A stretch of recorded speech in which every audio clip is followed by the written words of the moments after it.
Legal, então, pessoal. Esses minutinhos de atraso. Vamos lá, nosso live de hoje, agora sim, né? Contamos com a participação dos especialistas, a Érica Caramelo, PhD da Dixel Game Publisher, professora universitária de games, Marcelo Andrade, da Oca Network, especialista em inovação e plataformas digitais, e Rive Araújo, fundadora da Sun Sports Club, organização familiar dedicada ao gerenciamento de carreira de jovens em jogos eletrônicos e preparadora mental das equipes Vivo KD, para debater o crescimento da modalidade no mundo digital e streaming, as perspectivas desse mercado, a profissionalização dos jovens, outros temas também que nós vamos abordar como o perfil dos jogadores, legislação, tributação, regulação dentro do esportes, né, as tecnologias, entre outras abordagens que vamos tentar seguir nesse nosso tempo aqui, e logicamente com a participação de vocês aí pelo chat, né, para a gente poder seguir e ser uma via de mão dupla, né, a gente conversando também, e vocês passando suas dúvidas também para nós, para podermos debater junto com nossos colegas. Então vamos lá. Antes eu gostaria de me apresentar, né, eu sou o Fábio Pereira, né, eu vim do mercado de televisão, né, eu trabalho já desde 95 no mundo de broadcast com televisão, tenho passagens aí pela TV SBT, depois eu fui trabalhar com educação, também na parte de audiovisual, com educação à distância, né, com a Crota Educacional. Fui trabalhar também com esportes game pela Webidia e IGN Studios, né, com criação de estúdios, com a parte de transmissão, eventos de games, sempre relacionando a marca, o produto, com um grande show e espetáculo para divulgação da marca. Né, foi lá que eu conheci também o meu amigo Marcelo, que está aqui participando, e outros colegas.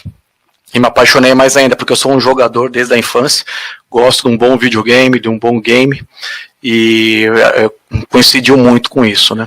Atualmente trabalho também com coordenação de audiovisual na SPM, aqui em São Paulo, orgulho de trabalhar com a educação novamente, que eu acho extremamente importante, né, e sem a educação a gente não tem como chegar na maioria dos objetivos na vida, né. Então vamos lá. Eu quero fazer uma breve introdução aqui, também da Abbott, para vocês entenderem o que é a OTT, eu acredito que vários vocês conheçam, mas é sempre importante a gente repassar, né. OTT é o Over the Top, né, uma camada, né, é um serviço que funciona sobre a camada de aplicação da internet. O que seria, né, onde os usuários acessam e trocam as informações, resumindo, né, é o serviço que passam nas redes de telecomunicação. Um exemplo, o WhatsApp é um tipo de OTT, o Skype, Telegram, Facebook, sites de notícia, YouTube, claro, Netflix, então, nem se fala, né, Amazon Prime, entre outros. Né, os consoles de videogame também trabalham em cima dessa camada, quando você faz um stream tanto de jogos no seu PC ou pelo próprio PlayStation, Xbox, que você também está streamando, não deixa de ser um caminho. O áudio, né, os podcasts também fazem parte desse universo, né? E assim nasceu a Abbott, né, para reunir os profissionais e empresas que atuam no mercado de serviços de OTT, streaming, né, e tem como finalidade reunir os atores, né, esses profissionais, né, desse enorme mercado para desenvolver ações de apoio, né, os profissionais, apoio às empresas, além de atuar junto às organizações governamentais e congressos, com a finalidade de representar os interesses do setor relacionado, com regulamentação, né, proteção dos interesses, e também divulgar para o público em geral, que queira participar, quer conhecer um pouco mais, né, desse nosso trabalho. Depois a gente pode passar o site para vocês, ou fazer o famoso search dentro do Google. Mas vamos embora então. Né, aqui eu vou querer fazer uma dinâmica, né, com o pessoal, e lembrando, vocês têm em qualquer instante também podem mandar suas perguntas para a gente fazer essa leitura junto com os especialistas. Eu vou pedir uma breve apresentação agora para a professora Érica, e na sequência a gente já chega a Érica, Marcelo e Rívia, tá, pessoal? Vamos lá, simbora!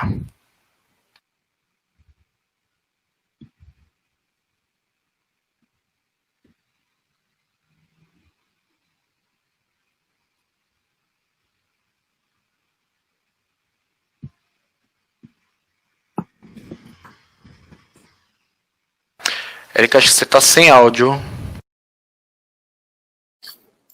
Esqueci, gente, desculpa.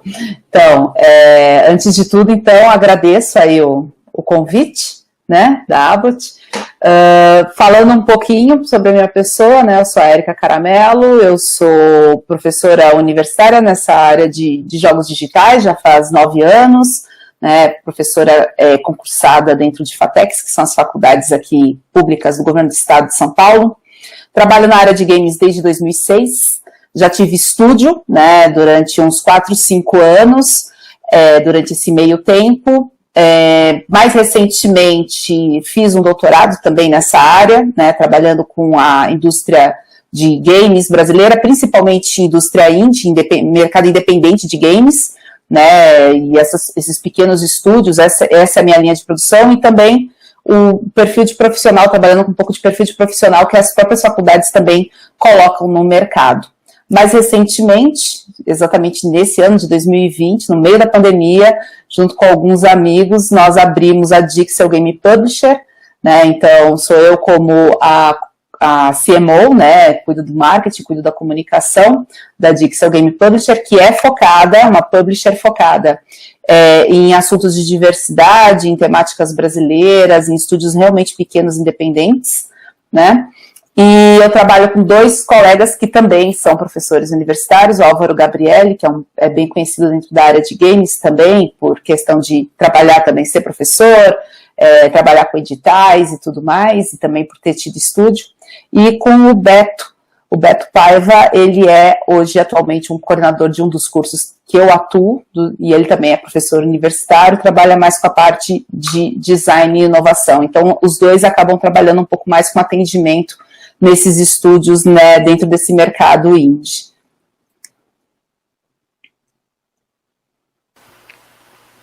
Bacana, Erika. Muito obrigado aí pela sua participação. Ótimo, hoje vamos ter bastante assuntos aí relacionados também a publisher e, logicamente, também os estúdios, né?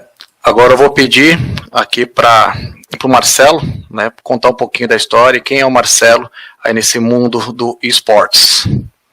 Poxa, pensei que seria primeiras damas aí, Rívia, mas tudo bem, o convite aí. Primeiro, obrigado pelo convite, Fábio e a associação aí. Um prazer revê-las, meninas. Bom, meu nome é Marcelo Andrade, eu acabei de fundar a Oca Network. Eu, assim como você, Fábio, também gosto de videogames e isso é uma das minhas paixões. Tive a oportunidade de ter contato com esse universo enquanto trabalhei na Webedia durante 3 anos, ali desenvolvendo algumas iniciativas para marcas, como campeonatos, como reality show e outras ações de envolvimento dessas marcas que queriam atingir essa audiência gamer. A última passagem que eu tive nessa indústria foi na BBL, uma curta passagem lá por essa organizadora de torneios, essa empresa focada em entretenimento. E saí de lá no meio da pandemia aí, que era um plano B meu, acabou se tornando um plano A. Então montei a Oca, que é uma empresa focada em inovação em projetos digitais, em projetos de conteúdo, projetos onde as marcas precisam acelerar seu conhecimento no território de marketing digital. Então eu trabalhei em parceria com agências, com criadores de conteúdo, com marcas e com veículos que precisam de projetos nesse sentido, e a gente trabalha de maneira colaborativa desenvolvendo soluções para marcas e para audiências. Legal, Marcelo. Obrigado também mais uma vez, né, pela parceria aí, por estar aqui conosco. Rívia, boa tarde. Por favor, conta um pouquinho para nós. Bom, eu sou preparadora mental das equipes da Vivocade, de Free Fire, CS e League of Legends. O trabalho é baseado na psicologia do esporte, né? Então a gente trata de questões de performance mental para as equipes, mas eu também sou fundadora de uma organização que é a Swan Sports, que é uma equipe de base. É uma equipe que eu falo que ela não é o fim, sim o meio, né? A gente cuida de quem quer se tornar profissionais e busca criar meios de passar conhecimento e acelerar o processo de profissionalização para que os jovens cheguem mais preparados para as equipes profissionais, porque as equipes profissionais precisam de profissionais prontos, né? Então, esse é a nossa missão, né, de preparar jovens para profissionalização. Nós começamos o ano passado com uma equipe de League of Legends. Eu falo que foi o meu MVP, né, usando a linguagem de startups, porque eu fiz todo o processo que envolve a profissionalização, né? Então eu criei uma GH, uma game house, trouxe jogadores de vários lugares do país e participamos de campeonatos de base, que era o que nós tínhamos acesso. E dentro desse período fui fazendo o trabalho de preparação com metodologias, né, de organizacionais ou até mesmo da de preparação mental. E também explorando um cenário que é o que eu vejo como oportunidade, que é de criar conexões entre pais e filhos, né, os pais com suas expectativas de vestibular e seguindo um padrão daquelas profissões tradicionais, né, e os jovens buscando a profissionalização num cenário que pouca gente entende e muitos ainda não acreditam, apesar de já ser um mercado milionário. Então, com essa nossa equipe de base, a gente fez uma evangelização dos pais. Nós tínhamos um comitê, eles eram conselheiros, eles tomavam decisões em conjunto, e foi bem legal a experiência, e eu vejo que tem muita oportunidade de trabalhar em conjunto, né, de explicar esse mercado para os pais, e assim como eu, que comecei, né, há uns 5 anos atrás nesse universo, porque eu sou mãe de um gamer, encontrei uma oportunidade profissional, muitos outros pais quebrando seus preconceitos também podem ver como uma oportunidade profissional e se engajar junto com o filho, sonhar junto com ele e agarrar as oportunidades mesmo de negócio, né? Que tem o ecossistema gigante e tem oportunidade para vários segmentos. Ótimo, Riva, nossa, muito obrigado. Não, legal, isso que você falou é muito importante, né, a gente quebrar, né, alguns paradigmas do que era o joguinho, né, e isso faz parte muito, né, assim, sociedade da informação, que nós quebramos, né, alguns paradigmas e entra-se como um jogo, como um player, né?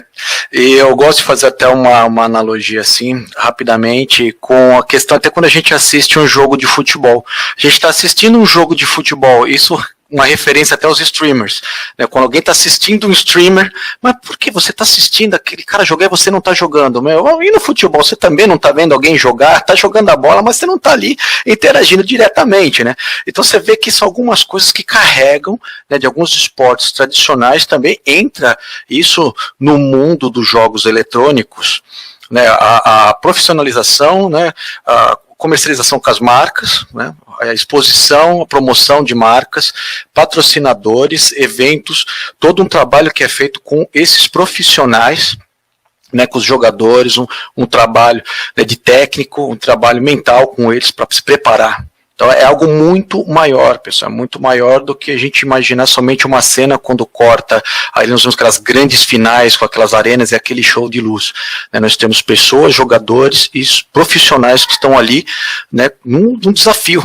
E o desafio, às vezes, o desafio da vida daquele jovem que ele sonhou, ele treinou, especializou e chegou até lá, como muitos, né, às vezes estão até alguns assistindo aqui a nossa live também aí, né? Então, vamos seguir em frente, e aí vai para a gente começar o nosso bate-papo agora, eu quero que vocês, assim, interagindo bastante, eu vou mandar aqui uma boa.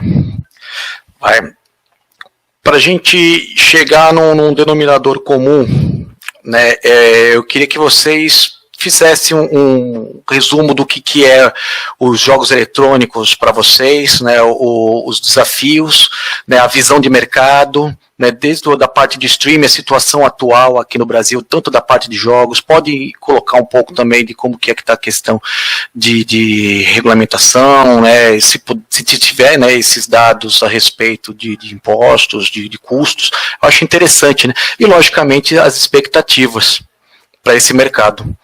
Vamos lá? Eu vou pedir para a Érica seguir aí, e a gente vai fazendo. Érica, Marcelo, Rívia, e ficam à vontade para interagir. Vou ficar aqui do lado.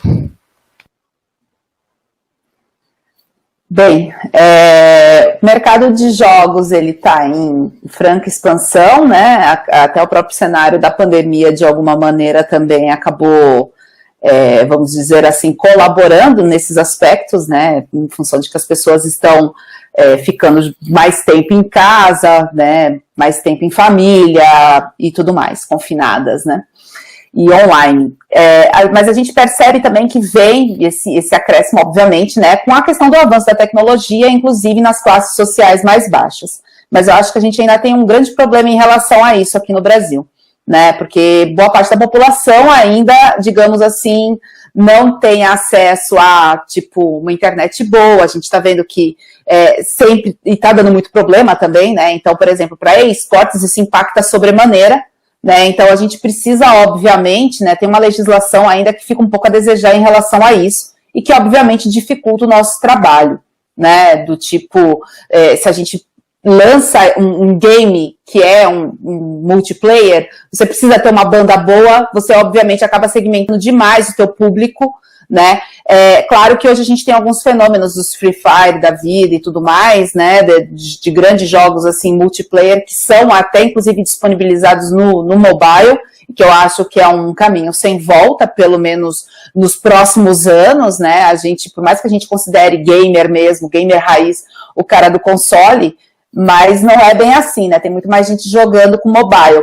E a gente precisa entender um pouco qual é a nossa posição, pelo menos é uma preocupação que a minha empresa tem bastante, de como que ou como que, no caso, a gente tem um mercado absurdo para expandir, né, principalmente nas regiões mais periféricas do país, e que muitas vezes a gente não consegue fazer essa expansão, porque essas pessoas elas não conseguem ter acesso a uma rede, a uma tecnologia, uma infraestrutura que seja minimamente eficaz. Então, é algo que eu me preocupo bastante também dentro da empresa, de que a gente, às vezes, desenvolve esses projetos voltados para esses públicos, então é óbvio, né? Enquanto desenvolvimento de projetos de jogos, propriamente ditos, junto com os estúdios, a gente tem uma preocupação de que, muitas vezes, esse jogo ele não seja um primor, de repente, visual, porque vai ficar, às vezes, muito pesado. Então, muitas vezes, você tem que contrabalancear de acordo com o teu público. Mas eu vejo um cenário, assim, muito positivo nesse sentido, uma vez que dentro do mundo, a América Latina é a região, né, de acordo com algumas pesquisas, tipo Newzoo, entre outras semelhantes, é a região que mais cresce em número de jogadores, mas a gente acredita que a Argentina tem muito a expandir aqui internamente, se também a indústria também produzir jogos que sejam adaptados para a infraestrutura que o nosso jogador tem. Então, isso também eu acho que é uma questão que é algo que a minha empresa, os meus sócios, a gente fica mirando bastante nesse cenário. Entendi. Então é aquela correlação também, né, junto com a infraestrutura que nós temos atual para poder ter atender, né, não só a questão dos jogos, né, como você falou, da parte gráfica, mas o próprio campeonato, né, que você tem uma experiência, né, do usuário em relação um exemplo, né, com um jogo com várias pessoas, né, como você citou o Free Fire, ou no mobile, se der um problema na conexão naquele momento, pronto, né, já não há experiência, não foi aquela desejada e aquela que tem que chegar até o usuário final, que é o jogador. É a famosa expressão, né, jogo online não tem pause, então então é isso. É complicado, né? Eu, complementando o que a Erika comentou, eu vejo realmente a oportunidade de desenvolver jogos nacionais, atendendo... Rívia, você pode aumentar um pouquinho o seu volume? Desculpa, tá um pouquinho baixo. Deixa eu ver se eu colocar mais próximo.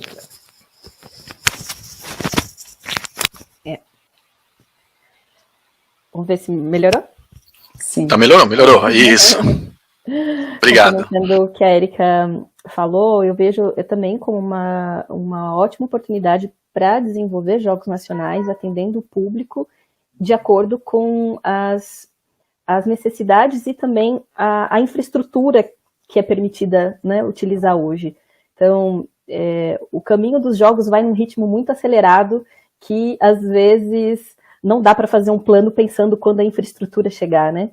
E o Free Fire é realmente o melhor case para isso, porque eu vivo esse mundo, né, de quem é de League of Legends, que tem um PC capaz de rodar o jogo, que já não é qualquer PC, e precisa de uma internet que consiga performar dentro de jogo, senão não vive realmente a realidade do jogo. O Free Fire, ele veio ocupar essa lacuna de quem não tem um PC e de quem não tem uma internet de alta qualidade, e por isso que virou um sucesso nacional. O Free Fire, em vários lugares do mundo, ele não tem a repercussão que tem aqui no Brasil, porque ele graficamente ele não atende usuários exigentes, como, por exemplo, de League of Legends, né, que já estão acostumados com um gráfico, né, de visual de jogo muito mais elaborada, mas atende um público que é muito carente aqui no Brasil, que principalmente nas regiões Norte e Nordeste, que são os jovens que mais utilizam, e é de lá que saem os talentos, né, lá da região do Nordeste. E, então, assim, criar jogos nacionais atendendo esse perfil, eu acho que tem muito mais que atender o mercado, mas também atender uma questão social, né, de acesso a jovens que querem jogar, que querem estar nesse meio, criar uma carreira, né, porque eles conseguem angariar público, audiência, vender produtos, representar marcas. E hoje, em contato com os meninos que eu tenho do Free Fire, que vieram de regiões simples mesmo, humildes do Nordeste, hoje com um acesso e com uma representação do Nordeste que jamais seria possível através do League of Legends, que ele é elitizado, né? Não com um viés, né, ruim, mas pela necessidade que o jogo tem e que não é a característica da maior parte da população. Entendi. Você pode dizer que é uma relação entre infraestrutura até de rede até hardware para poder processar os gráficos dos jogos, no caso do League of Legends, ou até mesmo do PUBG, que é um estilo do Free Fire também, né, de mundo aberto. Pode ser? A gente pode ter essa análise, então. Sim. O jogador que faz stream, que ele é um influenciador, ele usa sempre 2 serviços, né? O do jogo, né? O canal para o jogo mesmo, do jogo online, mas ele também usa uma plataforma para streamar. Isso exige bastante da máquina, né? Não só para jogar, mas jogar e streamar. Então isso elitiza ainda mais para quem quer entrar nesse universo, né? E aí vão se criando as alternativas, né, de modo criativo, como sair do outro lado. Mas infraestrutura é a base desse início, né, dessa profissionalização. E infraestrutura, tanto técnica de hardware, né, de máquina, quanto infraestrutura mesmo de rede. Legal. Também acho que, por exemplo, você tem bases já instaladas, como nos Estados Unidos, onde universidades estão dando bolsa de estudos para pessoas que jogam bem. Acho que o que a gente precisa, talvez, trabalhar é para desmistificar que videogame é coisa de jovem ou de nicho. A gente está falando de um mercado que você tem a estimativa de mais de 80 milhões de pessoas no Brasil que jogam em alguma instância, no celular, no tablet, no PC, no console, não importa, mas passa um tempo do seu dia ali jogando. Tem os hardcore gamers, tem os profissionais, tem os entusiastas de esportes. Tem uma gama bastante grande de pessoas que têm nos games e nos esportes uma das paixões e acompanham ou assistem ou usam como elemento de socialização. Como a Erika falou, durante a pandemia, né, teve um aumento expressivo da busca por streaming, por jogos online e tudo mais, como forma de entretenimento, de manter contato com os amigos da escola, tem casos até de pessoas que faziam reuniões em jogos online, sabe, em momentos ali de Red Dead Redemption, por exemplo, virou um ambiente diferente de fazer uma live, uma reunião online. Essas coisas são curiosas e só reforçam que a gente está vivendo aqui a ponta do iceberg, tá? Vendo nascer uma forma de entretenimento com um grande índice de engajamento, onde a pessoa sai de uma condição de espectador e se torna protagonista. Né? Ela pode afirmar que ela salvou o mundo, que ela fez um gol, que ela realizou alguma coisa dentro de uma história. Enquanto as outras mídias é sempre numa condição passiva, né, de assistir uma série, de ler um livro, de assistir um filme e tudo mais. Então, acho que nenhuma outra mídia entrega essa profundidade de engajamento como os games entregam. E tudo que ele acaba desenvolvendo, né, que é trabalho em equipe, que é a capacidade a importância de comunicação, né, um cara que joga sozinho, joga ali no meio do lobo solitário, ele não vai ter a mesma performance que aquele que dá a call correta, né, indica onde estão os oponentes e chama o time e tudo mais. Então, tem uma série de disciplinas em torno dos games que a gente consegue trazer ou para um desempenho profissional ou para conectar com territórios específicos de determinadas marcas, não só chamadas endêmicas, né, que vendem periféricos e computadores e tudo mais, mas as não endêmicas também. Não, legal, Marcelo. Você falou bem interessante, né, nos campeonatos, né, até quando eu tive a oportunidade de estar com você lá em alguns eventos, né, nós tínhamos as marcas endêmicas, né, dentro dos campeonatos placas de vídeo, né, clássicos de keyboards, né, hardwares, processadores e todo esse universo que gira em volta em si, né, do próprio esportes, game dos jogos eletrônicos. Mas as marcas não endêmicas também enxergando esse mercado e entrando, né, e aparecendo, mostrando, olha, eu gostaria, como é que eu posso chegar?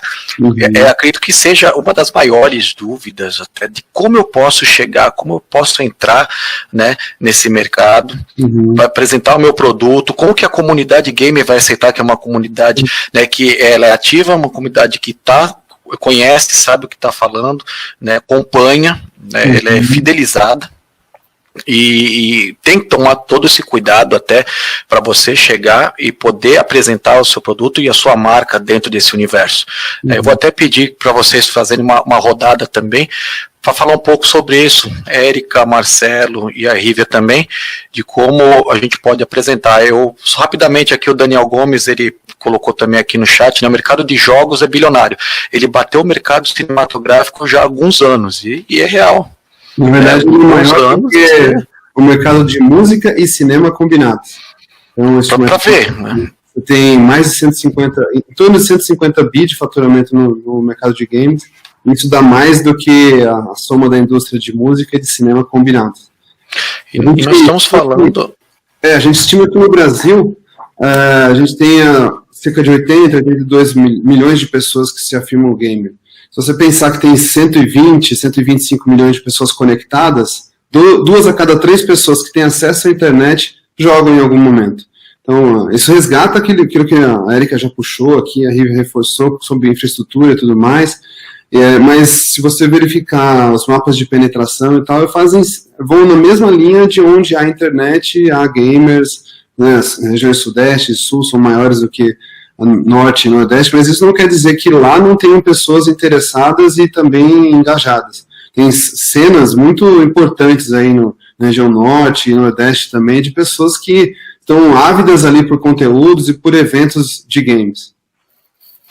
Legal, eu acho que a gente pode aproveitar e se for possível, né, a Érica, o Marcelo e o Rívia, a gente conversar rapidamente do estilo, porque nós temos os freemiums, né, que o League of Legends faz parte, né, desse mundo, né, o jogo é gratuito, mas você tem lá, né, um comércio virtual, né, dentro daquele ecossistema, assim como outros também games utilizam dessa forma, né. A gente tem que deixar também claro que existe o valor de quando você baixa um jogo, que você adquire a licença para aquele jogo, ou outras formas, né, de monetização como essas dos freemium que você adquire gratuito, mas você pode ter algum item, algum detalhe no seu avatar, naquele seu herói, e pode melhorar uma armadura nova, um kit, e isso daí gira um mercado lá dentro, né? Ou aquelas famosas season, né? Passa a ser um certo momento que vai vir um novo dispositivo que você pode adquirir para o Natal, Páscoa, são alguns momentos. E eles acabam distribuindo dentro das lojas virtuais desses jogos. Gostaria que vocês pudessem falar um pouco, e a lógica, Érica, também falar um pouco da publishing. Bem, assim, nada de graça, né, nessa vida, né, então tudo tem um custo, e é óbvio que em algum dado momento, alguma parte do ecossistema vai ter que pagar essa conta. Então, assim, isso é um grande problema também da indústria brasileira, para você conseguir inserir os produtos agora, principalmente no exterior, né, ampliar público é justamente a questão de renda, né, ainda embora a gente já tenha décadas aí de indústria brasileira desenvolvendo games, né, o primeiro game acho que foi lançado na década de 80 ainda, pelo Renato De Giovanni, mas a gente não tem, assim, não é uma indústria mainstream, né, uma indústria ainda muito independente, muito indie, estúdios ainda pequenos, embora tenha alguns com sucesso maior e tudo mais, mas, assim, ainda é muito restrito. A gente vê, por exemplo, teve o segundo censo da indústria brasileira de games, que 95% dos respondentes se declararam, no caso, declararam que fazem games, embora todos sejam estúdios de games, então isso já é estranho, só que só metade tem como principal fonte de renda os games. E aí a gente tem uma série de questões, como, por exemplo, pirataria. Os games chegaram aqui no Brasil com a pirataria. Então, isso é um fato que chama muita atenção, é um fato cultural, inclusive. Muitas vezes o Brasil demora para se chegar a alguns lançamentos, né? Inclusive na internet você também pode vir a ter alguns bloqueios de territórios e coisas do tipo. É possível se fazer isso também, embora seja cada vez menos frequente isso, mas de alguma maneira isso impacta um pouco algumas questões em relação aos games.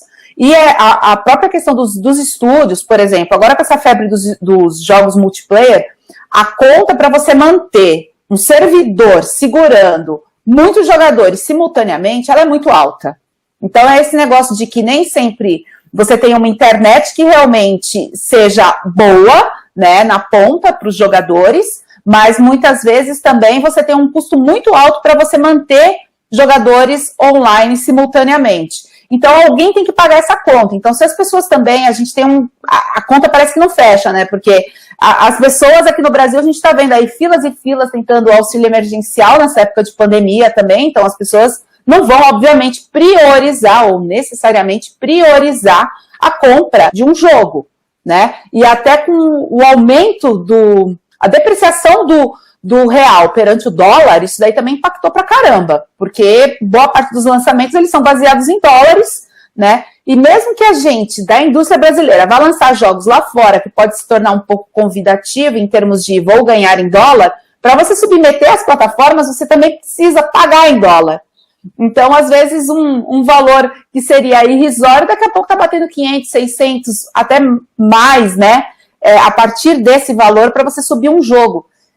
E, assim, nem todo mundo tem esse dinheiro, e a gente sabe como é que está essa situação de crise. Então, o que se espera, né, nesse momento, e até mesmo a questão da publisher, a gente trabalha muito com um ecossistema que a gente tem que pensar nos jogadores, que são os consumidores finais do produto, então o produto ele é desenvolvido para isso, os estúdios, né, do outro lado da ponta, que os estúdios são os que produzem os games, propriamente ditos, mas a gente acredita que nós também acabamos interligando duas outras pontes. Primeiro que a imprensa, principalmente, é especializada em tecnologia e jogos, que cada vez está mais ampla, e até a questão dos próprios influenciadores digitais e tudo mais retroalimenta, né, esse sistema, mas a gente acredita que, em essência, algo que vem muito dos esportes é a questão da presença das marcas. A presença das marcas é fundamental nisso. Principalmente, e o que a gente enxerga muito é o seguinte, grandes marcas sempre patrocinaram games. Então, a gente tem N cases aí de Coca-Cola, de Burger King. Só que, às vezes, a gente, mesmo no cenário nacional, regional, a gente tem grandes marcas, essas marcas que eu costumo dizer que são as marcas que têm franquias em shopping centers. E não são poucas. Mas elas não conseguem chegar patrocinar, às vezes, essa grande indústria, né? Não consegue patrocinar esses grandes campeonatos, porque são somas muito vultosas. É só, a Rive até pode complementar com os valores, por exemplo, que um jogador, né, às vezes de ponta, ele consegue tirar o que ele custa, né? Então, quanto que custa para você fazer esses campeonatos? Então, é um valor muito alto, que essas marcas têm dinheiro, mas não tem tanto. Então, e também tem aquela questão de arriscar, né? A gente vai arriscar uma soma vultosa em algo que ainda não se conhece. Então, é justamente nesse sentido que a Dixel, ela entra no mercado, justamente para trabalhar para que as marcas também retroalimentem esse sistema, que é muito conhecido aqui no Brasil, né? Dentro de cinema, por exemplo, é algo que é muito presente, né? Você pode ter um filme da Globo Filmes, mas você tem marca lá dentro. Funciona da mesma maneira, e isso daí ajuda sensivelmente numa época em que a gente vê a diminuição considerável de editais de games na área em função de cortes na Ancine, né, em especial da Ancine, né, que foi impactado. Então, essas questões todas, a gente acaba tendo que colocar a conta em algum lugar. E é óbvio que, às vezes, o último recurso é aumentar essas transações ali dentro também do próprio jogo. Então, ele tem essa característica de freemium, você baixa de graça, mas para habilitar uma série de funcionalidades ou permitir personalizações, obviamente que tem ali as microtransações. E isso daí é muito reconhecido entre os gamers, porque as pessoas que fazem isso, que investem nisso, que conquistam isso, mesmo não pagando por isso, se tornam especialistas. Tem muito a ver dos MMOs RPGs, né, que eram aqueles grupos aqueles games que tinham grandes comunidades, né, então quanto mais você, no caso, personalizava o seu avatar, mais você chamava atenção no grupo e mais as pessoas acabavam te respeitando, meio que o teu avatar se tornava um influenciador dentro daquele ambiente.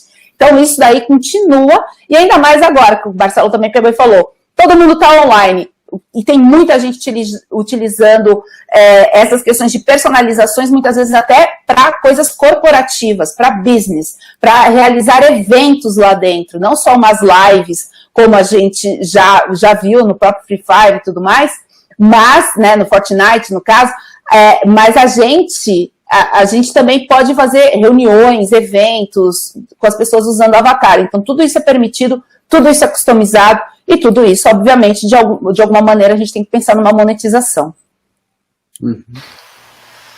Perfeito, Erika. Marcelo? Então, eu vejo uma oportunidade gigantesca, assim, para marcas participarem disso. Não à toa que você vê marcas não endêmicas como o setor automobilístico. Eu posso dizer aí pelo menos 6 montadoras que já estão investindo em jogos e tal. E não estou falando só de jogos de simuladores, mas investindo em campeonatos, né, como BMW, como Mercedes, como Kia, entre outras. Mas também setor de cuidados pessoais, outras marcas, né, Gillette, Old Spice, você tem de snacks, por exemplo, também investindo, uma gama enorme de marcas que entenderam que parte desse público que antes eles alcançavam com a TV linear, já não alcança mais. Ou que parte da vida dessa pessoa é minoritária a penetração de TV, que ela está muito mais em outras telas. Então, os profissionais de mídia, aí, né, agências de publicidade, profissionais de marketing, entenderam que uma forma de conectar seria através dos games.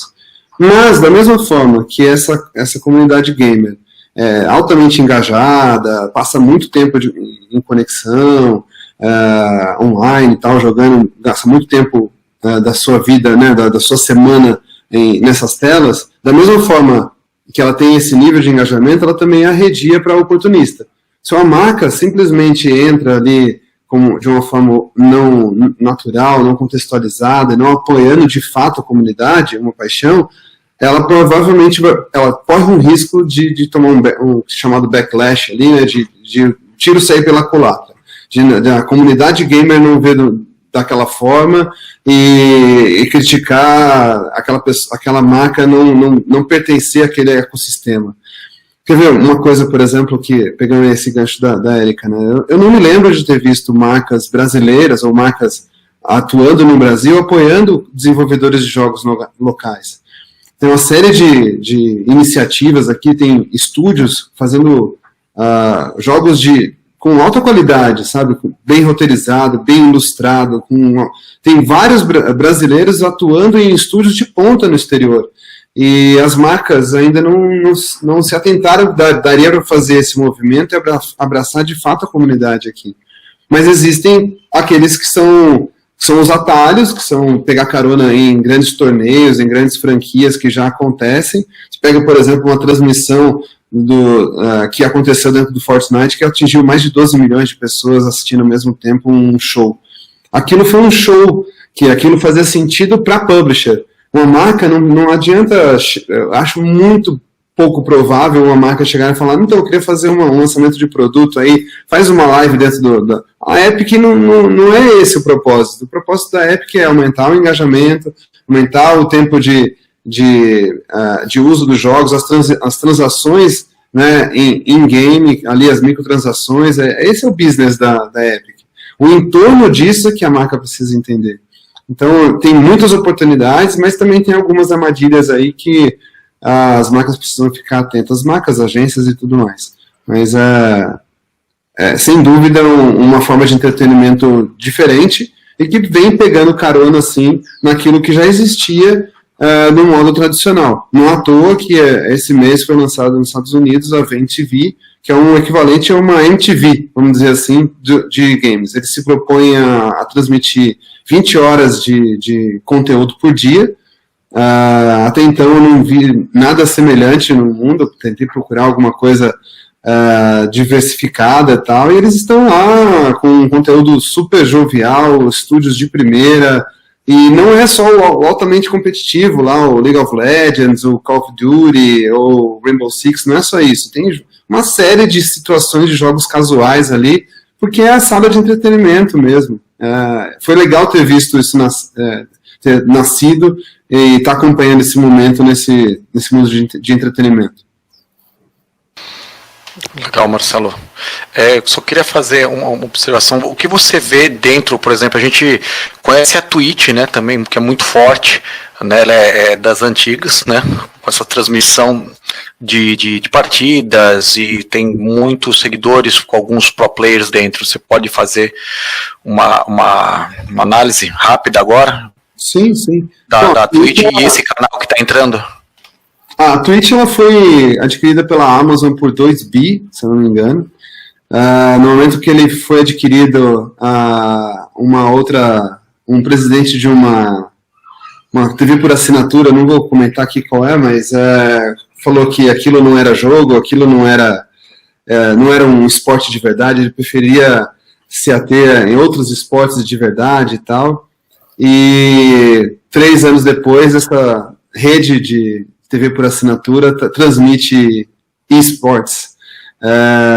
Os esportes são inclusivos, diversos, e a Twitch hoje, além de ter boa parte de penetração, né, do ambiente de streaming, também tem ali uma série de pessoas que vivem em função do streaming. Tem o Gaules aqui no Brasil, tem o The Darkness, por exemplo, fazem conteúdo assim, um editorial muito legal, criaram a própria linguagem, tem uma base de fãs ali, de seguidores altamente engajados, eles fazem as doações para esses fãs, fazem as doações para esses streamers, as equipes encontraram ali uma forma de comunicação direta com os seus fãs, com os seus seguidores, e vendem itens e tudo mais. A VMTV, ela não entra só na Twitch, né? Ela vai entrar em IPTV, vai entrar no YouTube, é uma forma o princípio de conteúdo líquido, né, distribuído, não importa onde. Então eles não tiveram a dependência de uma TV linear e trouxeram esse sinal baseado na cultura gamer, não somente de esportes, mas gaming em si. Poderia ter sido uma iniciativa puxada pela Twitch, tranquilo, mas eles não estão amarrados a uma única plataforma, essa que acho que é a diferença, e é algo para a gente acompanhar aí com carinho. Eu adoraria trabalhar numa iniciativa como essa. Ótimo, obrigado, Marcelo. Legal. Rívia, por favor, suas considerações. Eu acho que tem oportunidade para todo lado e a todo momento, né? Então, assim, se a gente for pensar em novos jogos, né, e todo esse ecossistema que a Erika comentou, ele é um universo paralelo com o que está acontecendo agora, né? Se você for olhar para quem já está lá na linha de frente e dominando o mercado. E são ecossistemas que estão todos precisando de mais profissionalização, de mais pessoas envolvidas e engajadas em fazer o crescimento, porque ela vai crescer sozinha, né? Ela mesma vai tomando conta e se adaptando com o que tem disponível. E as marcas, elas vão cada vez mais sentindo a necessidade de entrar nesse universo, porque é uma necessidade, não é mais uma opção, porque as novas gerações, né, as gerações que estão chegando, elas já não têm mais uma linguagem da forma tradicional como as marcas trabalham para o público mais velho. E é um trabalho de longo prazo, como o Marcelo falou. Não dá para simplesmente a marca achar, eu vou entrar neste universo, vai fazer alguma ação pontual e vai colher frutos disso. Tem um trabalho de evangelização dentro da própria organização para entender o universo e colar a ideia do que ela entende do produto dela e serviço para atender o público que está dentro desse universo gamer e construir isso ao longo do tempo, né? Oportunidade tem, jogos tem, campeonatos tem, e aí é onde acontecem também as oportunidades para pessoas com o perfil do Marcelo, ou agências, pessoas que conseguem criar uma locução intermediando marcas que não conseguem ainda entender esse universo, mas que precisam, né? É uma necessidade, precisam entrar nesse universo, ao mesmo tempo que a comunidade gamer precisa também desse investimento, porque por si só ela não se banca, que foi o que a Erika colocou.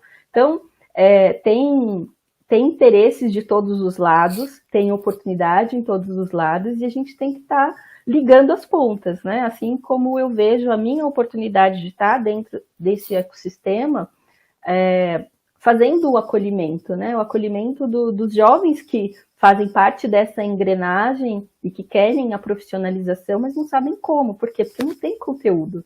Não tem universidade formando pro players, né? Tem já as universidades, porque já é uma quebra, né? As FATECs com uma faculdade, né, destinada à criação de jogos eletrônicos já é uma quebra, né, de um padrão tradicional de formação, mas o cara do marketing, ele aprende na raça a como usar o marketing dentro do gamer, dentro do universo gamer. E assim tem para todas as profissões, né?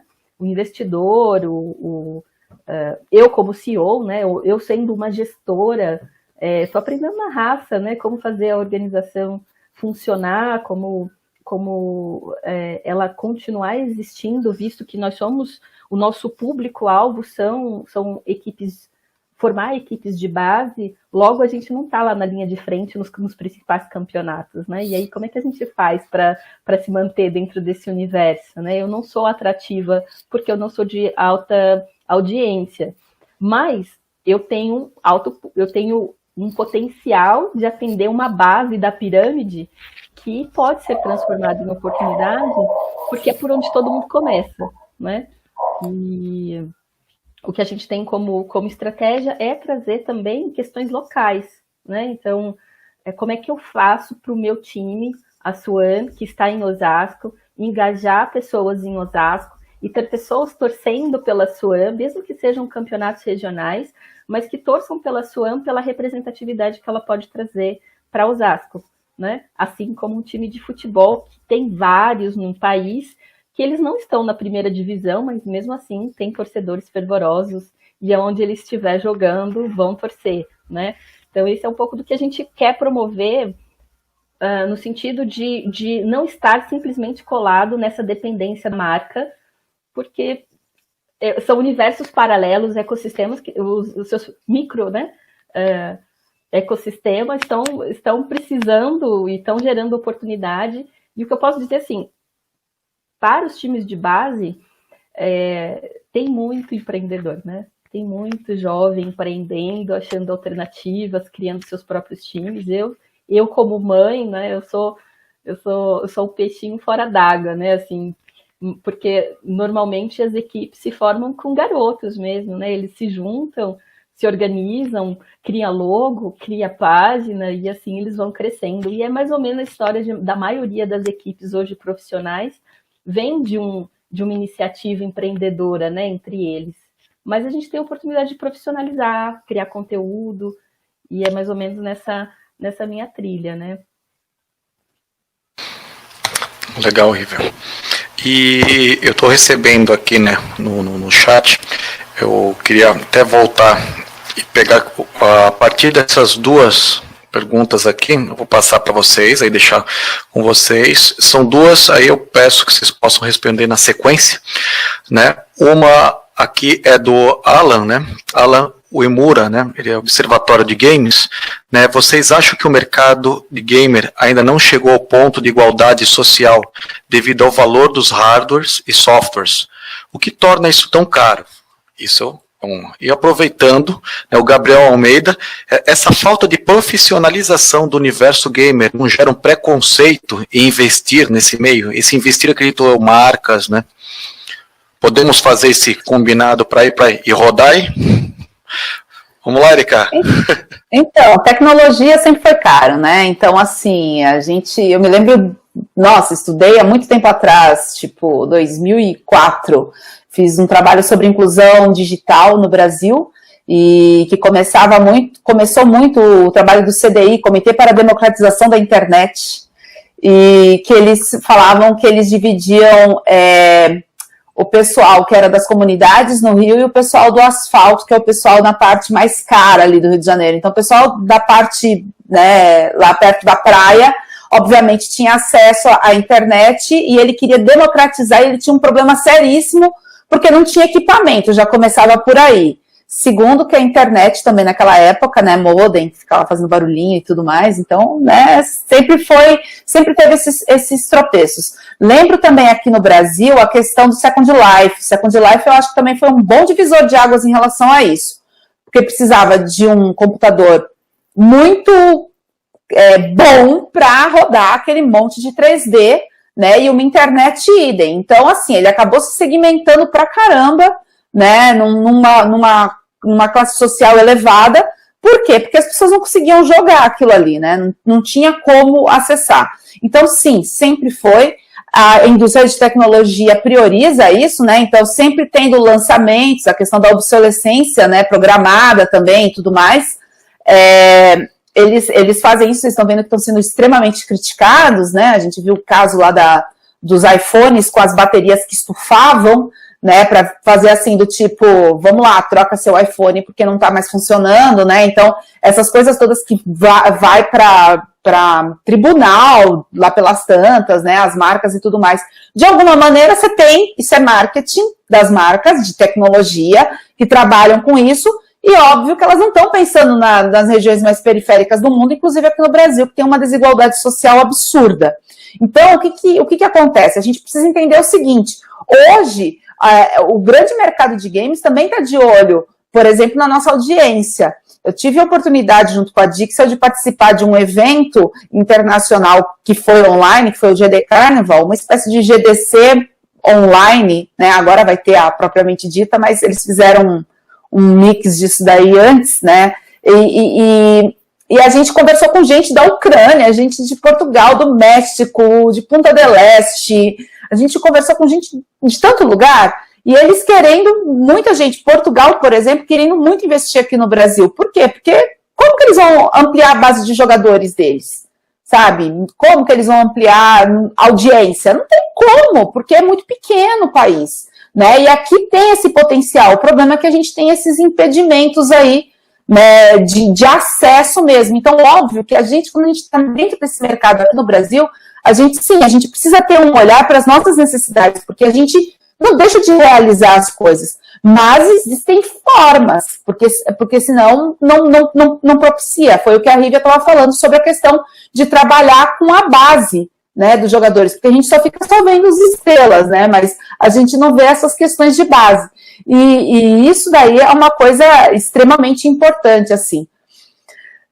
Sobre a questão de regulamentação nos jogos, pouco divulgado, essa questão do preconceito de investir no meio do game, né, que era a primeira pergunta do Gabriel.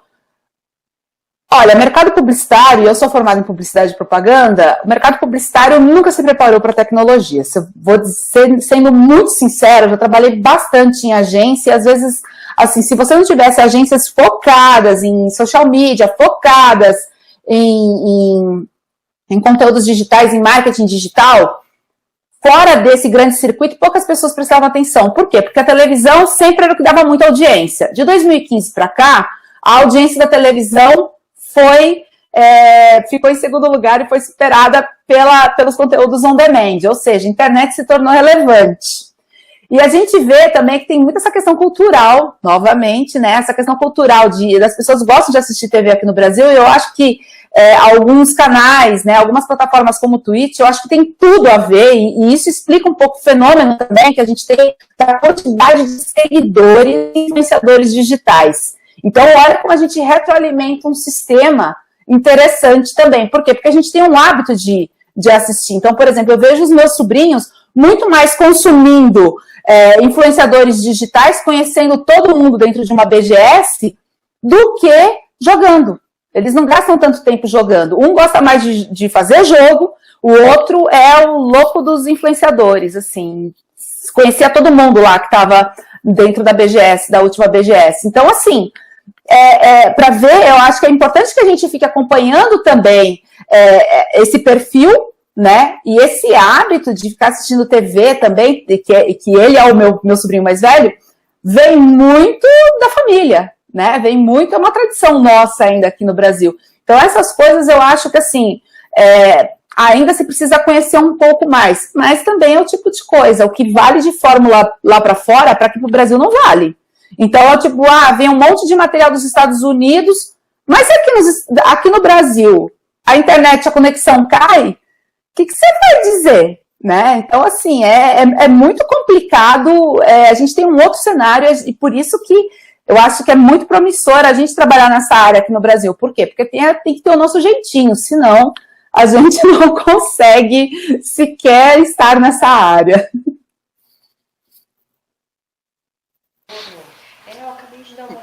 Legal, não, ótimo, Mônica. Também vejo que é esse, né, a ideia, esse é o caminho, né? E eu peço aí ao Marcelo para também fazer as suas limitações em cima da pergunta, né, que nós lançamos aqui. O que se puder também. Tem o Gabriel, ele deixou uma última parte aqui que ele mandou também aqui, que existe falta de regulamentação, né, do que é feito nos jogos online, ou isso é pouco divulgado, né? Depois eu ia ver como vocês podiam falar sobre, né, que é interessante também para quem está assistindo. Bom, essa última parte que ele perguntou sobre regulamentação, eu não entendi muito bem o que ele quis dizer como regulamentação dentro dos jogos, se ele puder explicar um pouco mais esse tema, não sei se as meninas entenderam aí.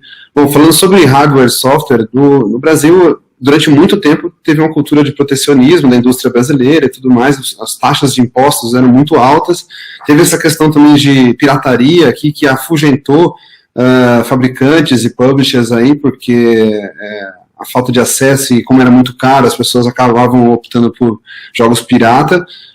Uma das razões da Nintendo não estar mais aqui é justamente essa forma com que o mercado brasileiro se configurou.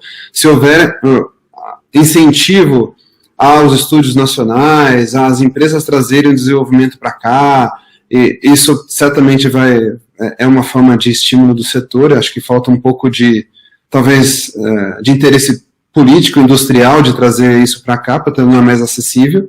E o brasileiro adora tecnologia, adora estar conectado, adora redes sociais, então se promover acesso, fica aí a dica para instituições financeiras, para fabricantes de produtos eletrônicos e tal, trazendo para o brasileiro, tem grande probabilidade de haver adesão e interesse por marcas aqui. Outra pergunta deles fala sobre profissionalismo no universo gamer. Se isso não gera preconceito, investir nesse meio. Acho que a gente, da mesma forma do hardware e do software, eu vou contar uma historinha aqui que acho que ajuda a ilustrar bastante. Um dono de uma empresa mandou 2 gerentes para uma região ainda não desenvolvida, onde as pessoas, uma indústria de sapatos, mandou para uma região onde as pessoas ainda não estavam consumindo tantos sapatos, ele queria saber o que havia lá. Os 2 gerentes voltaram, um primeiro gerente falou, não adianta, o pessoal usa só chinelo, anda descalço lá, ninguém usa sapato lá, não adianta investir naquela região. O outro gerente falou, que beleza, ninguém ainda usa, por enquanto ninguém está usando ainda, tem uma oportunidade enorme lá. Logo, o segundo gerente foi promovido e o outro foi demitido. Acho que essa é a questão, como que a gente pode olhar para isso? Há falta de profissionalismo? Então, instituições de ensino podem profissionalizar, você pode ter escritórios de advocacia especializados em questões de esportes, ou de direitos autorais, ou de assessoria para influenciadores. Existe da mesma forma que, vou contar uma outra história, quando a gente migrou da TV de tubo para a TV de ultra definição, desencadeou uma profissionalização de uma série de pessoas que estão por trás das câmeras. O maquiador, o cara que faz o cenário, o cara que faz a iluminação, porque a qualidade de imagem que você recebia em casa era de alto nível. Então, é todo um entorno dos games que podem ser desenvolvidos. Você tem profissional de marketing, você tem advogado, você tem psicólogo, você tem engenheiro, você tem tanta gente trabalhando na indústria de games, e não necessariamente só o game designer, ou não necessariamente só o atleta, que acho que é essa lupa que a gente precisaria dar sobre isso. E sim, tem muito campo para profissionalizar, mas já existe também uma série de iniciativas bastante sérias aí, que podem ser colocadas como destaque de exemplo positivo nesse setor. Não à toa que todos os grandes grupos que vêm jogar no Brasil, grandes equipes vêm jogar no Brasil, ficam encantados com a paixão da torcida brasileira. O brasileiro gosta de competição, o brasileiro gosta de festa, o brasileiro gosta de socializar, e tudo isso você encontra no ambiente de games.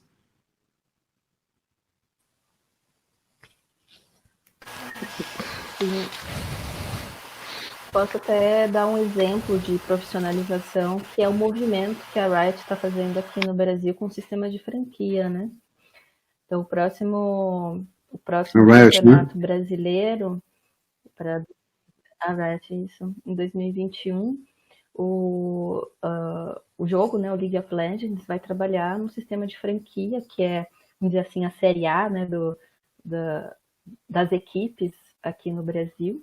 E é um sistema que vem da Europa, já também foi implementado nos Estados Unidos, e ele traz um modelo que tem parecido com o da NBA, né? Eles já ouvi muito alguns falando assim, não é legal comparar, mas no final das contas tem o mesmo objetivo, né? De construir no coletivo, né? Das marcas que entram com as equipes, as organizações que entram no sistema de franquia, delas conseguirem trabalhar a longo prazo com as marcas, com as equipes, de trazer eventos ainda mais sofisticados e descentralizados, né? Porque hoje está aqui só aqui em São Paulo, e isso é um movimento de profissionalização, né? Porque para entrar no sistema de franquia, cada organização tem que desembolsar aí pelo menos 4 milhões, que vai ter para conseguir a vaga. Então, não é uma vaga assim, olha, eu quero entrar e pago. São poucas vagas, tem uma disputa, tem uma análise sobre o plano que a organização se propõe ao longo de um determinado período, e tem mais organizações querendo entrar do que vagas disponíveis para o sistema. Então, isso significa que tem organizações com marcas por trás, né? Elas normalmente vêm junto com patrocinadores que já enxergam um cenário muito melhor, né, e muito mais seguro para investimento de longo prazo.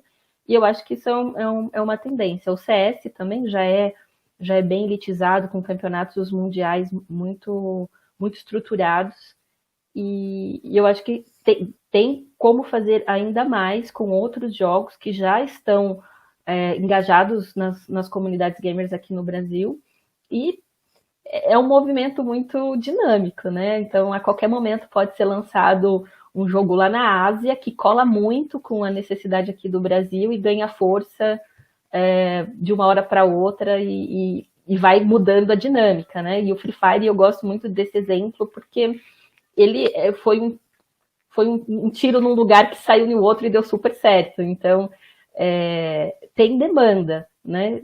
Tem demanda com perfis diferentes e a gente pode, a longo prazo, como eu falei, pensar em como caminhar com a infraestrutura, ou seja, conforme a gente vai disponibilizando qualidade de serviço em lugares que hoje ainda não tem, quer dizer que vamos dar mais acesso, mas também, hoje, uma necessidade latente que eu quero jogar agora, tem que usar o que tem hoje, né? Então, jogos que são adaptados principalmente para a versão mobile, na versão mobile, que é uma tendência mundial, né? Mas ela é bem, bem latente aqui no Brasil, que dá para explorar o público hoje, no agora.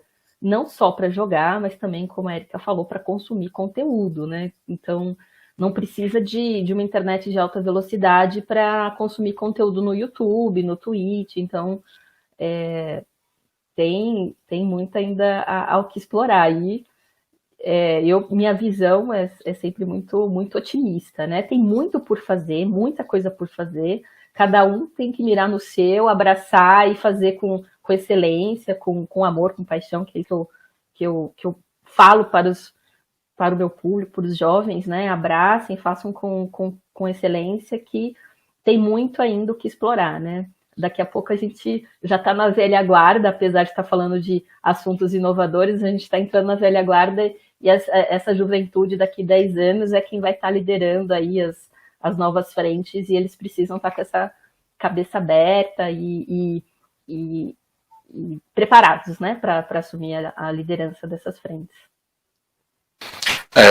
Eu aproveitar, Revia, tem muitos times, né, os times de futebol que estão também dentro do cenário dos jogos eletrônicos.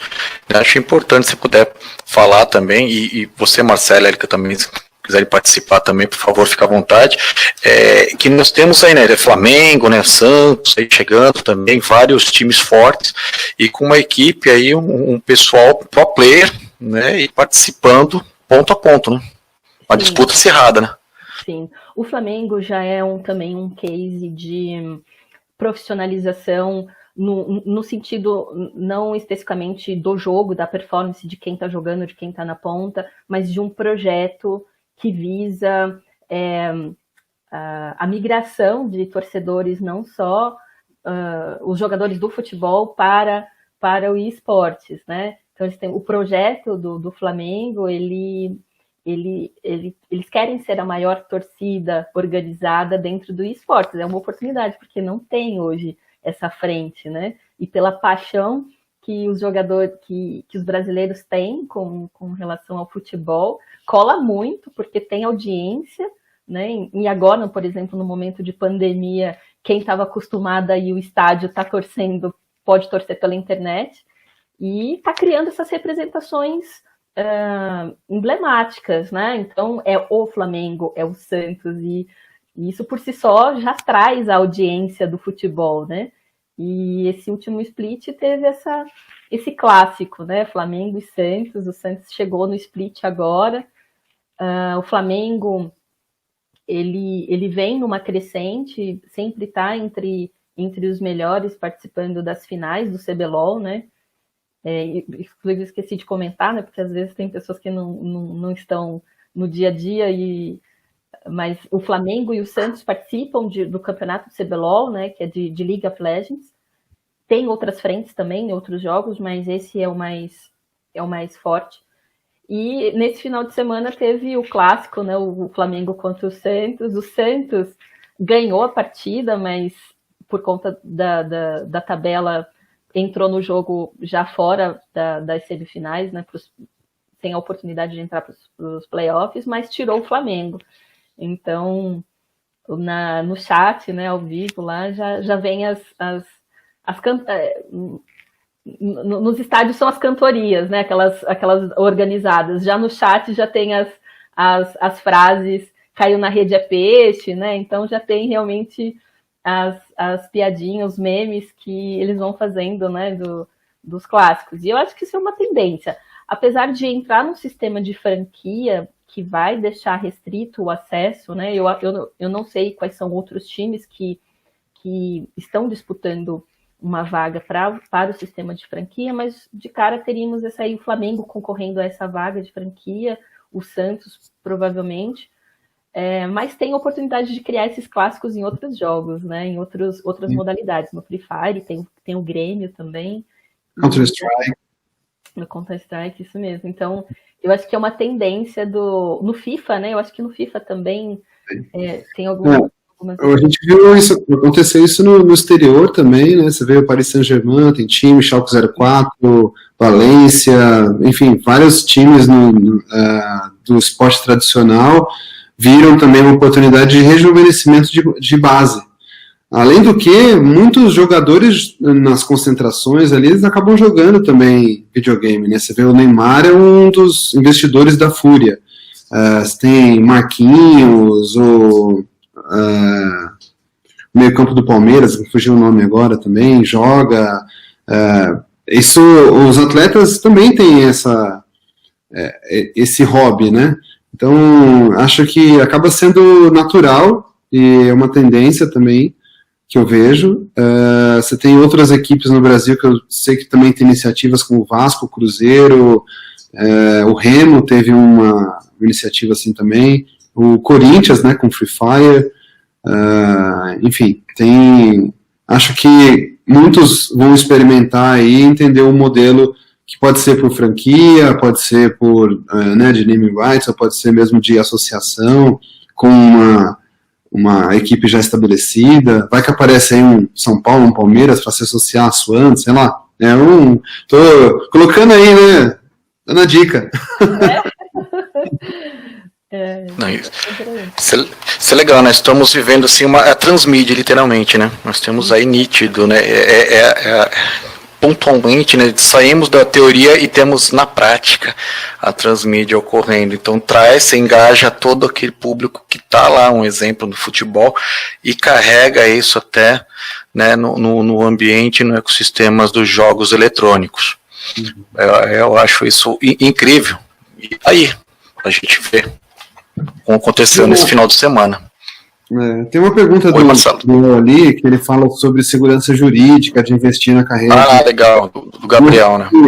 Se o interesse dele é de ser um atleta ou de investir em uma instituição de esportes, mas eu vou falar para ele a minha experiência, tá? Dos torneios que eu participei da organização, dos projetos que envolviam ou influenciador ou equipes, sempre existia um CNPJ, sempre existia um compromisso, um acordo, um contrato. Então, existem sim os oportunistas, que isso, independente do segmento de atuação, tem gente que é idônea e tem gente que quer levar vantagem e a gente tem que evitar. Acho que quem está organizando tem que se precaver, porque do outro lado tem pessoas físicas e tem patrocinadores, e as preocupações são as mesmas.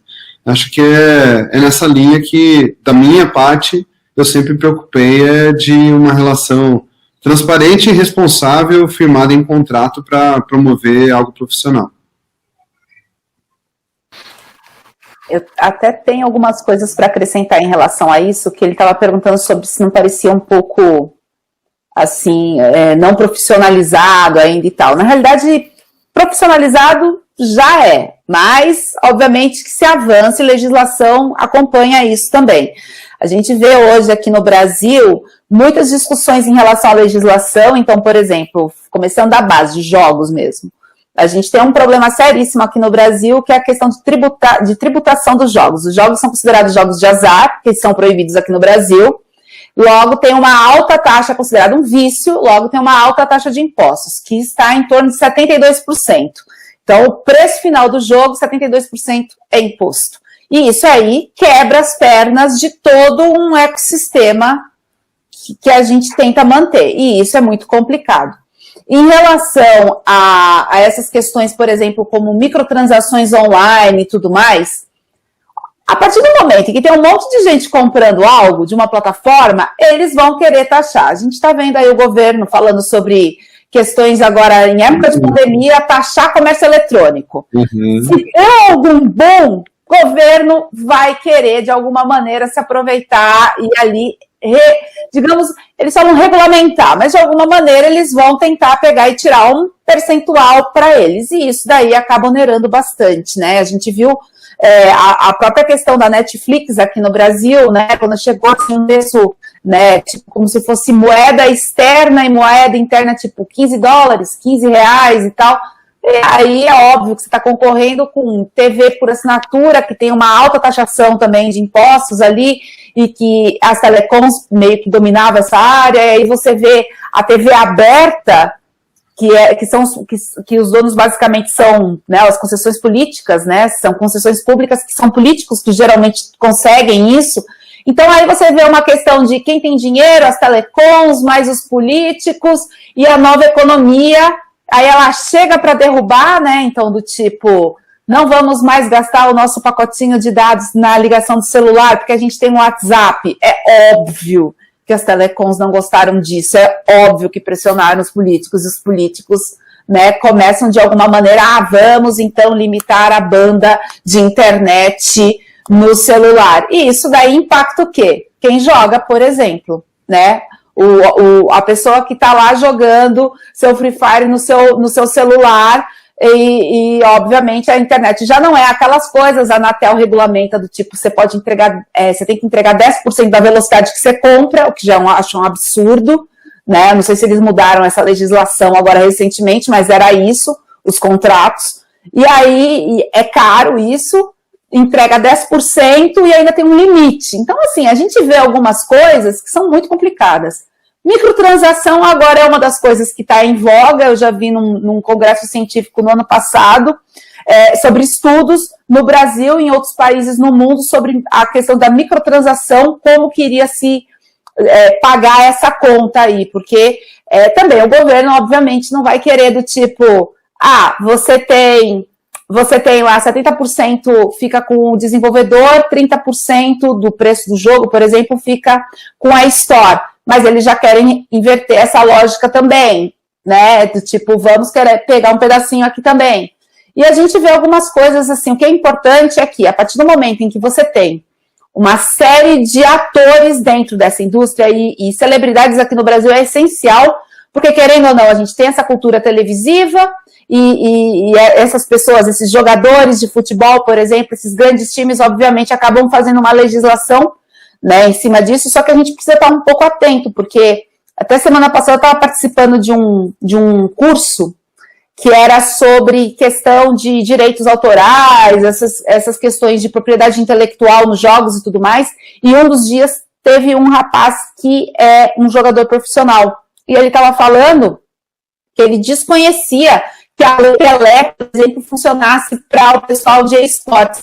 Nunca teve nenhum assessoramento em relação a isso. Então, se ele é atleta, existe a Lei Pelé no Brasil, então, a princípio, ele estaria englobado, mas não, é atleta de jogo de videogame, no caso, né, de jogo digital.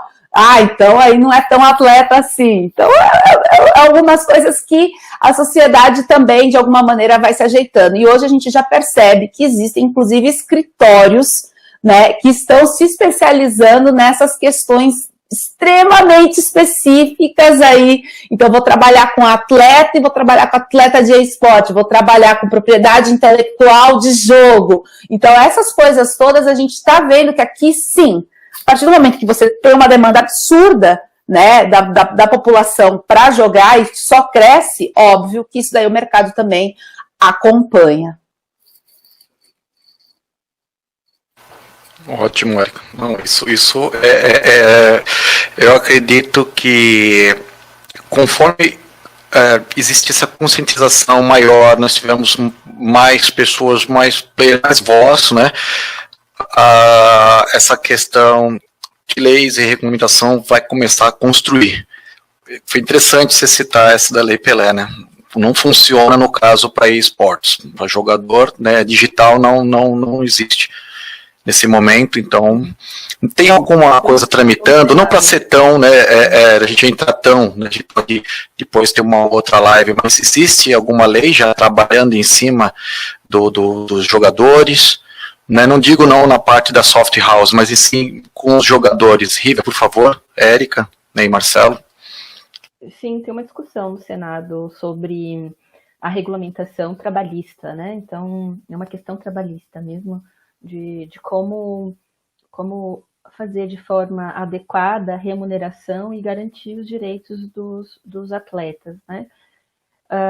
Já existem organizações que usam a Lei Pelé como referência para uma proteção jurídica, mas que ainda, na discussão do Senado, é reconhecendo esportes como esportes, né?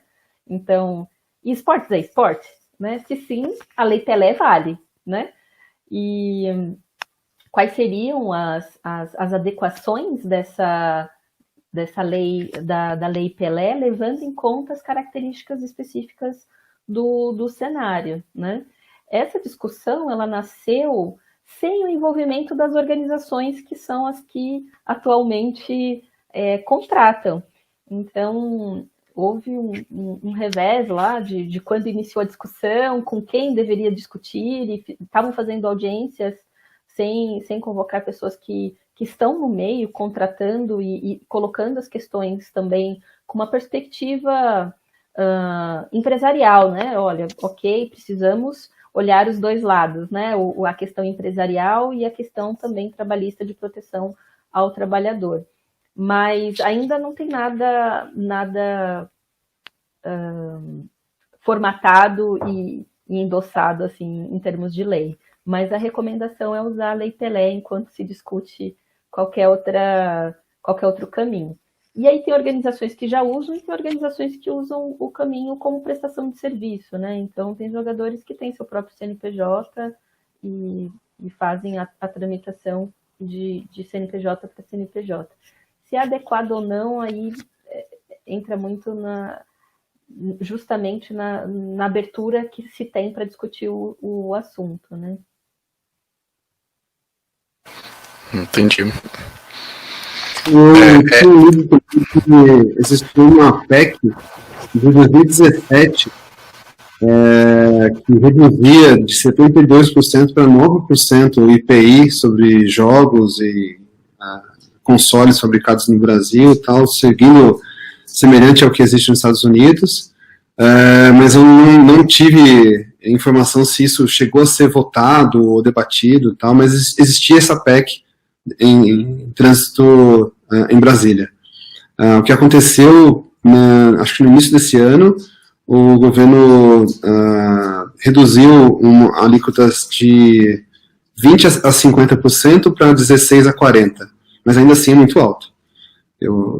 Se a gente está falando sobre uma oportunidade de desenvolvimento cultural, você tem tantas profissões em torno disso ligadas, e ainda eu acho que está sendo muito tímido esse movimento de Brasília nesse sentido. E teve também muito mais cortes do que essas vantagens, no caso, também, né? Basicamente, dentro da área de games, teve um desconto ali dos consoles, mas consoles, querendo ou não, quem compra console é quem tem dinheiro, né? E isso daí é algo que a gente também precisa questionar, né? Então, assim, precisa-se ter mais políticas públicas em relação a isso, com certeza, precisa-se ter uma discussão adequada sobre esses valores e tudo mais, precisa-se ter. É muita coisa ainda que está em debate, né? Uma área extremamente vistosa, chama muita atenção, rende muito dinheiro, mas aqui no Brasil a gente tem muito impeditivo, e isso é muito complicado para você manter estruturas aqui dentro desse ecossistema ainda.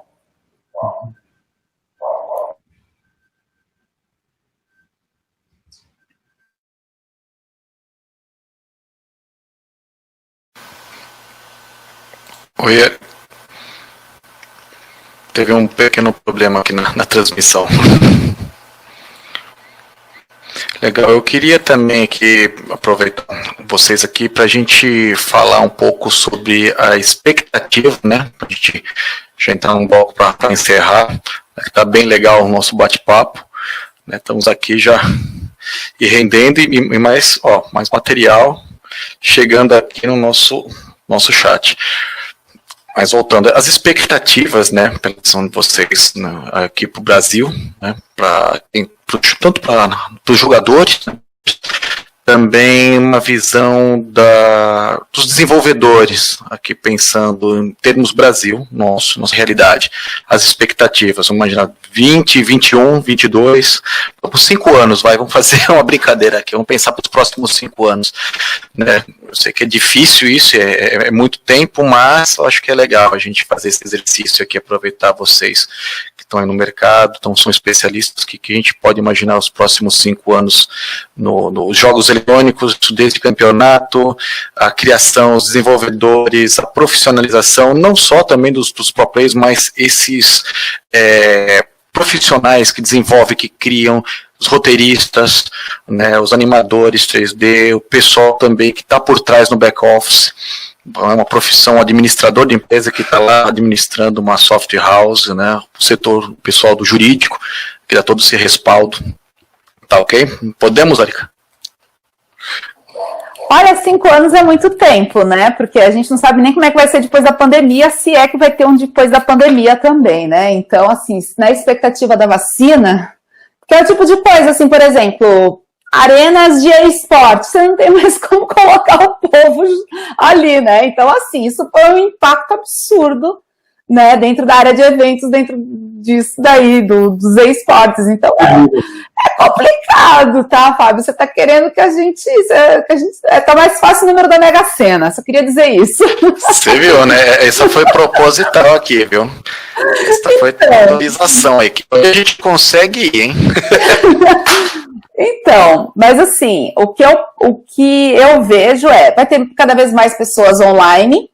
Agora, a gente não sabe, assim, a proposta é essa. Agora, a questão vai depender muito também dessas questões de políticas públicas, de como lidar com esse momento. Assim, a gente está num grande momento de transição, porque eu acho que o acesso à tecnologia é meio inevitável, as pessoas buscam isso, no entanto, tem que ser proporcionado por um outro lado, né? Então, e é muito caro, e, enfim, as pessoas estão sem dinheiro. Então, assim, aqui no Brasil, o que eu vejo é cada vez mais uma segmentação de mercado. Então, assim, um número absurdo de profissões já surgiram. Antes, a gente, dentro da área de games, basicamente, a gente falava de desenvolvedor de games, e hoje em dia não é só isso. Vai para o web designer, ou para o game designer, vai para o designer, para o ilustrador, vai agora muita gente trabalhando com som, que era uma coisa que tipo há 1 ano, 2 anos a gente não encontrava quase, locução, localização de games. Hoje eu vejo uma demanda absurda de gerenciamento de comunidades virtuais, porque em função dos jogos multiplayer, né? Então você tem toda uma questão também de banco de dados, de BI, desses administradores de segurança, porque você tem muitas transações lá dentro e tudo mais, então também tem que ter um controle em relação a isso. Rede de influenciadores, mídia, novas plataformas simplesmente para transmitir o que os jogos já propiciam. Muito mais do que isso, você tem áreas, por exemplo, de educação, a gente está vendo todo mundo com aula online, né? As escolas tentando voltar e pandemia bate com tudo, tem que fechar de novo, e assim, conteúdo que não foi preparado para ser online, né? Não foi adequado totalmente. Então, gamificação nesse sentido, gamificação de marcas, né? Todas essas questões assim envolvendo, então, essas questões de você ter alguns recursos, você ter alguns bônus de você estar interagindo com uma marca. Então, tudo isso daí eu acho que a interação por computador, mediada por computador, né, que a gente chama, né, ela vai ampliar, e ela tende a ampliar, depende muito se a gente vai ter realmente infraestrutura para isso. Em relação a temáticas e tudo mais, acho que a gente está vivendo um momento de fragmentação, que vem muito dessa onda de streaming, né, de você ter uma infinidade de conteúdos online. Então, eu vejo que hoje, dentro da indústria brasileira de games, isso também já está sendo oferecido, pelo menos pela indústria. Então, a gente já tem nomes de games que são independentes, competindo com games de alto nível, de indústria, grande indústria mundial. Então a gente viu, sempre cito o caso do Dandara, estando num ranking dos 10 melhores jogos de 2018 na revista Time, junto com Mario, junto com God of War, Red Dead Redemption. Então, assim, um jogo que foi desenvolvido por 2 pessoas, 2 rapazes de Minas Gerais, sabe? E ganhando visibilidade mundial com isso. Então, assim, eu acho que a gente... E uma temática também completamente diferente. Dandara, né, que era a companheira do Zumbi dos Palmares, que a gente sequer estuda Dandara na escola, ou se estuda uma citação numa aula só. Então, assim, uma coisa muito pontual, uma mulher negra, que não é erotizada, que isso daí é uma coisa super comum aqui no Brasil.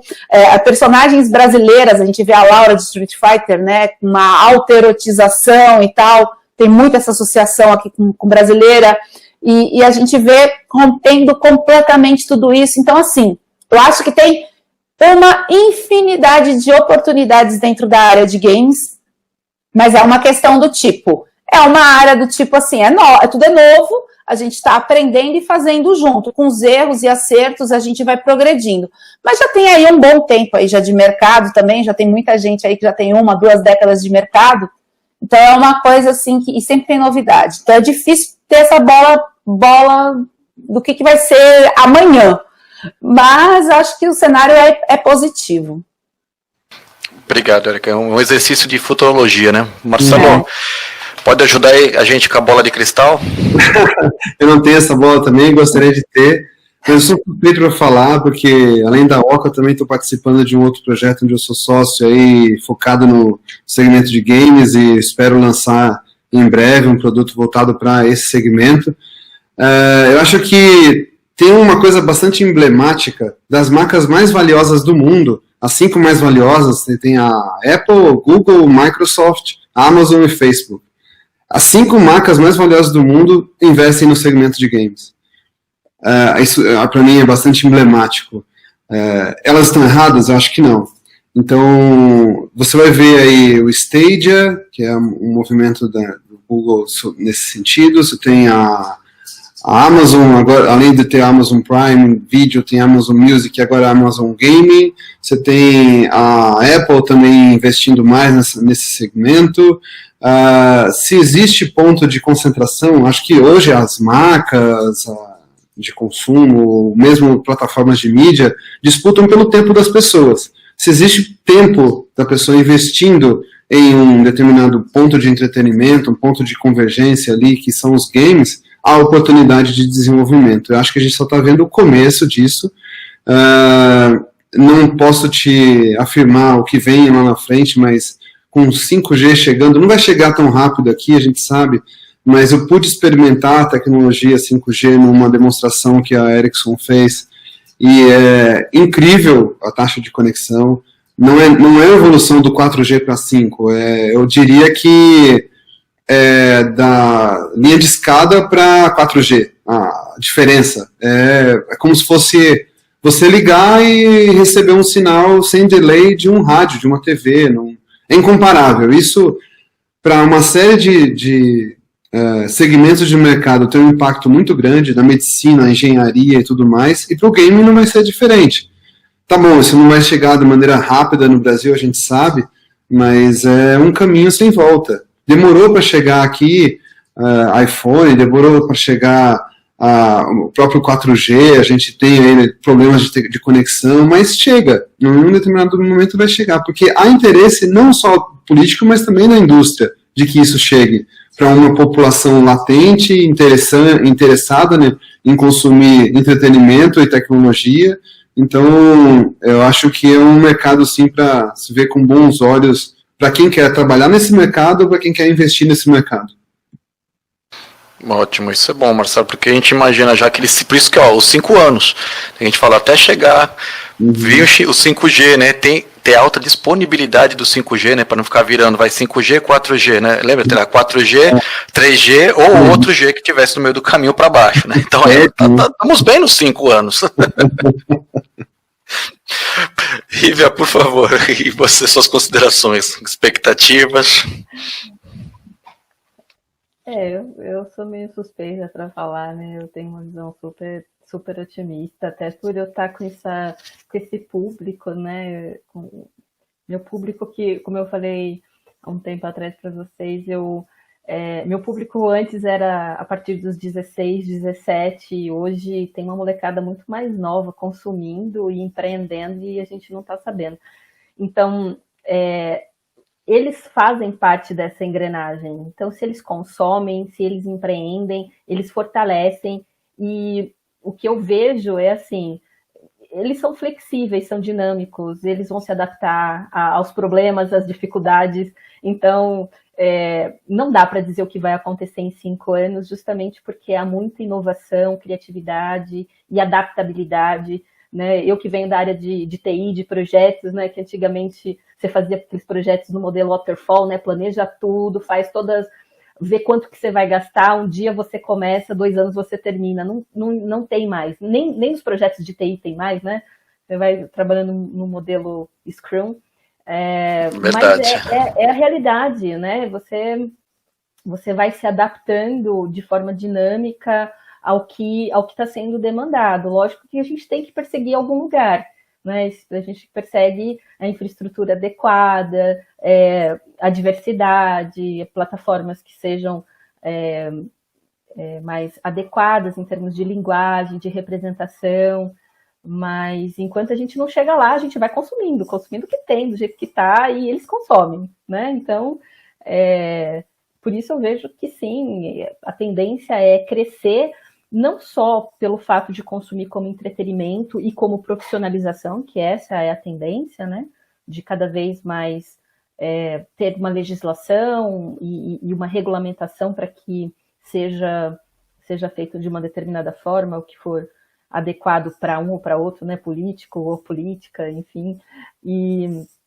Mas ainda assim tem a questão do viés educacional, né? Então, os games na educação, a gente está assim, desse tamanho, que ainda tem uma grande oportunidade de trazer os games com um viés ainda muito melhor, né? Não só de entretenimento, mas como educação, né? Usando, que já tem hoje, a pandemia ajuda, né, a acelerar esse processo, porque colocam todas as redes de ensino a se questionar o que a gente faz para garantir a atenção do aluno durante 3, 4 horas online, como muitos não têm até uma judiação para as crianças, né? Porque é usando o modo tradicional na versão online.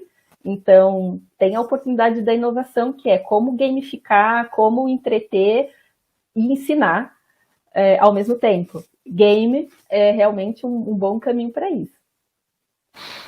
Ótimo.